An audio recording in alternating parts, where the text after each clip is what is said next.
श्री कृष्ण जन्माष्टमी की भावपूर्ण छोटी कहानी। मथुरा के अत्याचारी राजा कंस ने अपनी ही बहन देवकी को कैद कर लिया था। कारण था आकाशवाणी में यह भविष्यवाणी कि देवकी का 8वां पुत्र उसका अंत करेगा। कंस के क्रूर हृदय ने इसे सुनकर अपने ही रक्त को मारने का प्रण ले लिया। वर्षों तक देवकी और वसुदेव कारागार की ठंडी अंधेरी दीवारों में बंधे रहे।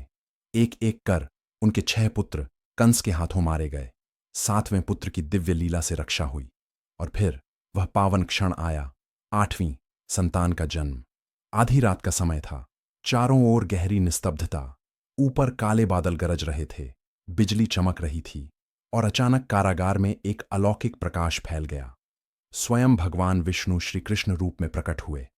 उनकी मधुर मुस्कान, नील वर्ण और चारों भुजाओं से दिव्यता झलक रही थी।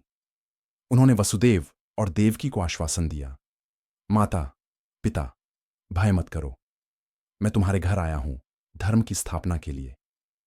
क्षण भर में बाल रूप धारण करके वे वसुदेव की गोद में आ गए। उस समय जैसे सारा ब्रह्मांड उनकी रक्षा में लग गया। पहरेदार सो गए, कारागार के द्वार स्वयं खुल गए और यमुना मैया का जल रास्ता देने के लिए 2 भागों में बढ़ गया। वसुदेव जी ने नन्हे कृष्ण को टोकरी में रखा और भीगते हुए गोकुल की ओर बढ़े।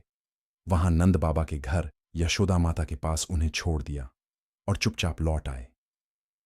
उस रात का प्रेम, आस्था और चमत्कार आज भी जन्माष्टमी पर हर भक्त के हृदय में जीवित है, क्योंकि वह केवल जन्म की कथा नहीं, बल्कि अंधकार से प्रकाश की यात्रा है।